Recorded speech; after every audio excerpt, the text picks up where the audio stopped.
Please be seated. We are continuing our series, Facing Life's Storms, and today we're talking about, as Mr. Mark said, being worn out. There are different kinds of tired. Sometimes there is the kind of tired when you've worked all day on a project that you really care about and it went very well. And at the end of the day, you say, I am so tired, but it is a good tired. You know what I'm talking about? Good tired. And then there are those days when you work and it's just kind of neutral and you're just exhausted at the end of the day. You're just tired. And then there is that kind of tired that goes beyond the physical. It's mental, it's emotional, it's physical also. It's that tired when you've gone through something really emotional, when you've dealt with a situation with heavy emotions involved, and you're just tired, maybe even exhausted. But there's another kind of tired even. And it's physical, mental, emotional, but it's also spiritual. It has that other dimension. And it kind of defies description in a way. And if you search for a word that describes that kind of tired, maybe you can reach all the way back to the early monastic period in the Christian church.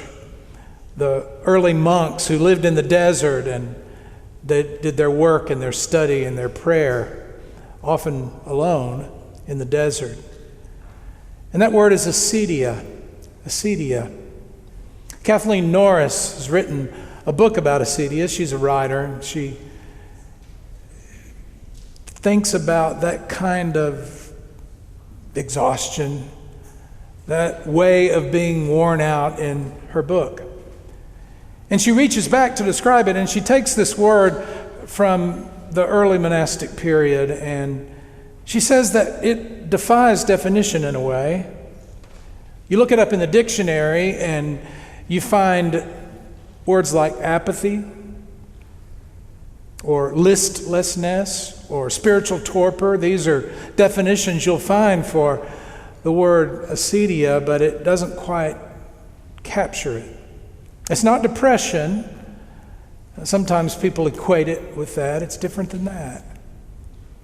Kathleen Norris says that kind of exhaustion, that way of being worn out, is that feeling that you can't fully be in the present and the future seems so daunting you don't want to go there. That's tired. That's worn out. That's a level of exhaustion that touches us on the physical, mental, spiritual, emotional level. Acedia, she calls it.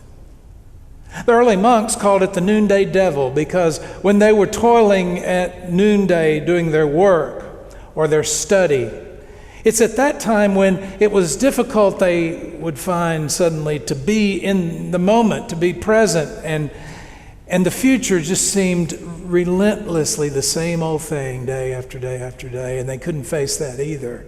And so they sort of became frozen, stuck, apathetic.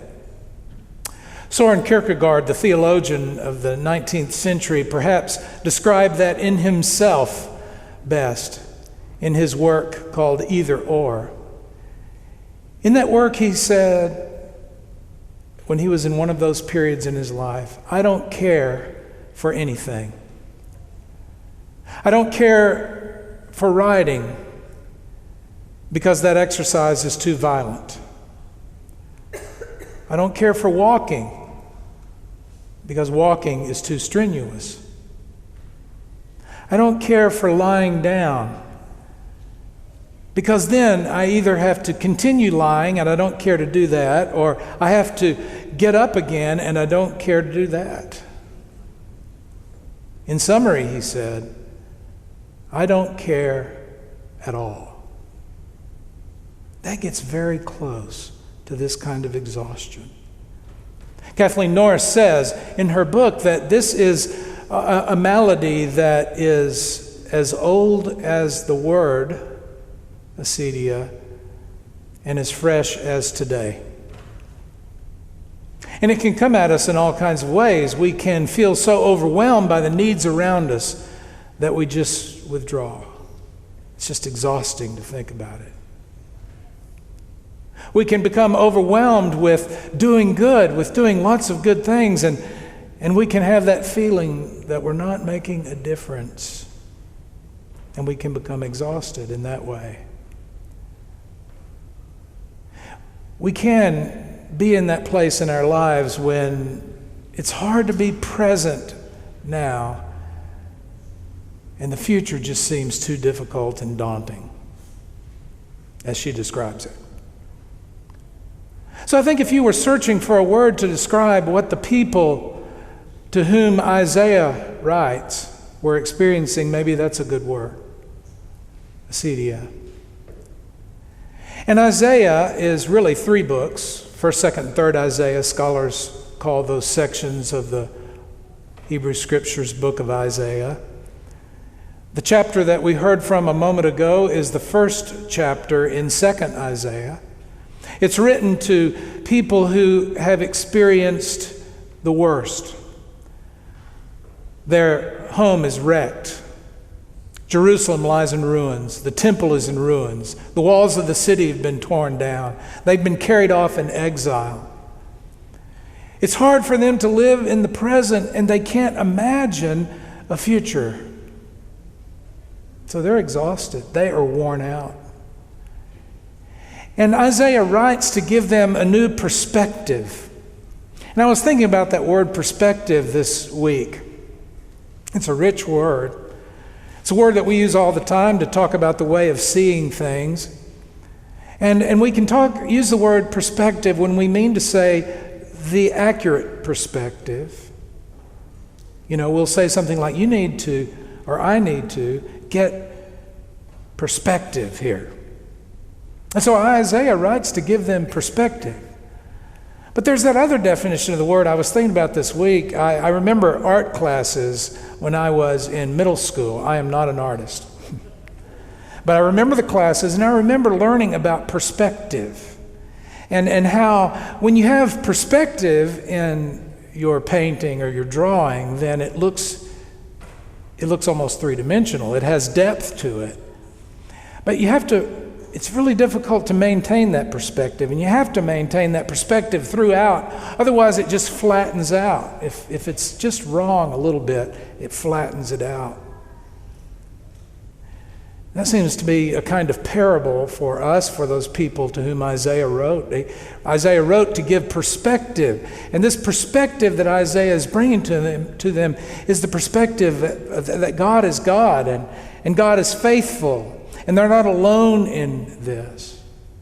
And that God never gets exhausted, and that God provides strength that they need when they need it. Listen to his words of giving them perspective. See, their perspective is that God doesn't care. We find that in the verse just before our reading for today. Because he writes, "Why do you say, O Jacob, and speak, O Israel," that is the people, "my way is hidden from the Lord, and my right is disregarded by my God." You hear what they're saying? I'm just hidden from God. God doesn't care. God doesn't see. My right is disregarded by God. God doesn't care, they're saying. And therefore, they're probably saying, why should I care?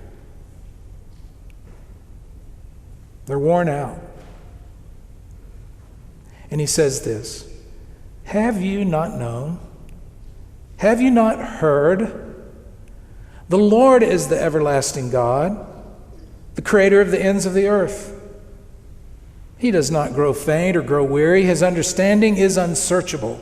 He gives power to the faint and strengthens the powerless. Even youths will faint and be weary, and the young will fall exhausted. And yet those who wait for the Lord shall renew their strength. They shall mount up with wings like eagles. They shall run and not be weary. They shall walk and not faint. He is trying to give them perspective, to provide a depth for their picture of the world and a depth for understanding their situation, that God's strength can get them through. The Apostle Paul, I was thinking this week about Paul, and I'd never thought about this before in relation to that thorn in the flesh that Paul writes about. It's in 2 Corinthians. Paul describes all these difficulties that he has in his life, and he had a very difficult, exhausting life. He was working all the time, trying to do the best that he could do, and he faced opposition, he faced persecution. Paul writes about that, but he writes that on top of all that, he has this thorn in the flesh, and he doesn't ever say what it is, and people have speculated all sorts of possibilities for that thorn. But I wonder if that thorn in the flesh, whatever it was that tormented Paul, was acedia. Maybe it was, I don't know. No one knows. But I thought about that this week. I wonder if Paul had those times when he couldn't fully be present in the present, and when he looked into the future, he could just see more tribulation and more challenges and more problems ahead, and he just felt in every respect exhausted, worn out.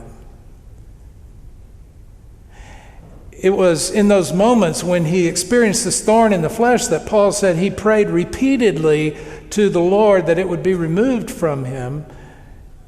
And he got an answer. And the answer was, "My grace is sufficient for you, for my power is made perfect in weakness." It's a pretty good answer for being worn out. You could paraphrase it. My grace is sufficient for you when you're worn out, because my strength, my power, is made complete and whole in those times when you are at the end of your strength. The good news of our faith that we celebrate today is, first of all, those times of being worn out don't last.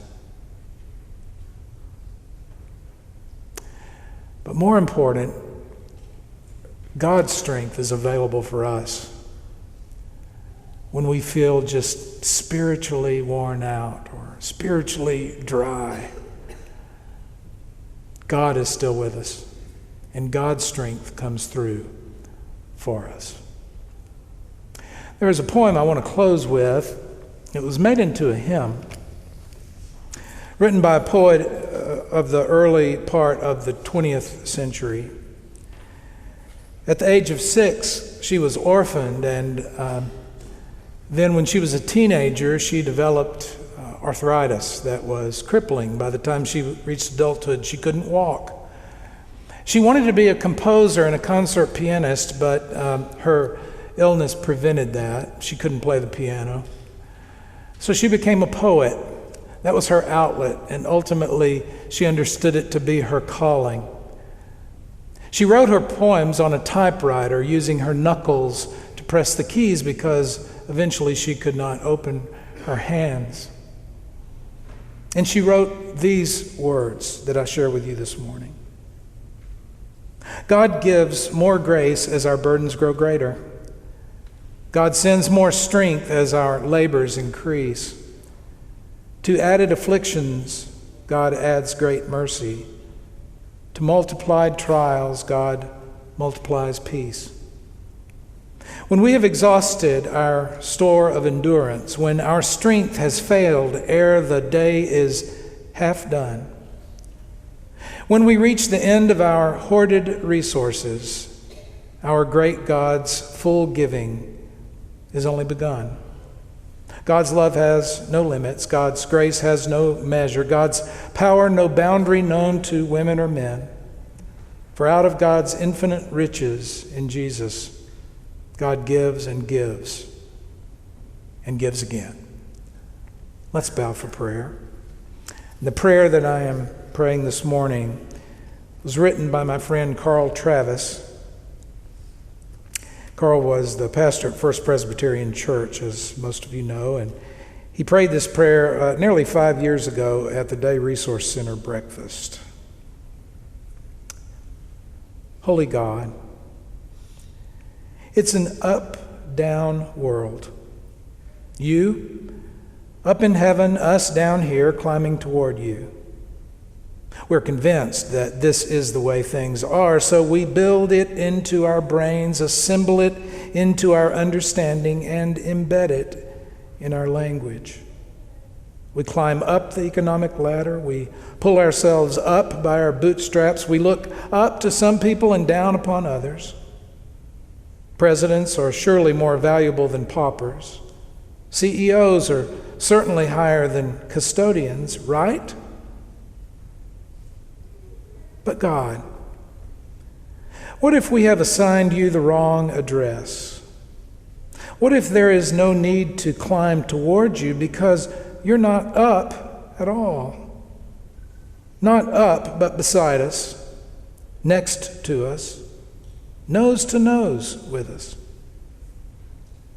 And God, if we stand shoulder to shoulder with you, shouldn't we stand shoulder to shoulder with one another?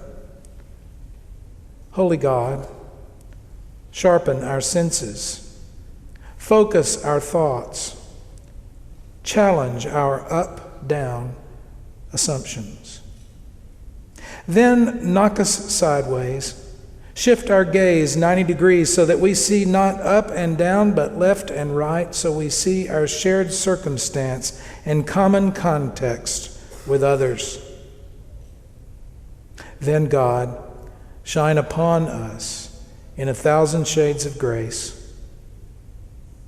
As you have showered us with spirit and substance, inspire us to empathy, action, and generosity. Our Father, who art in heaven, hallowed be thy name. Thy kingdom come, thy will be done, on earth as it is in heaven. Give us this day our daily bread, and forgive us our trespasses, as we forgive those who trespass against us. And lead us not into temptation, but deliver us from evil. For thine is the kingdom, and the power, and the glory forever. Amen.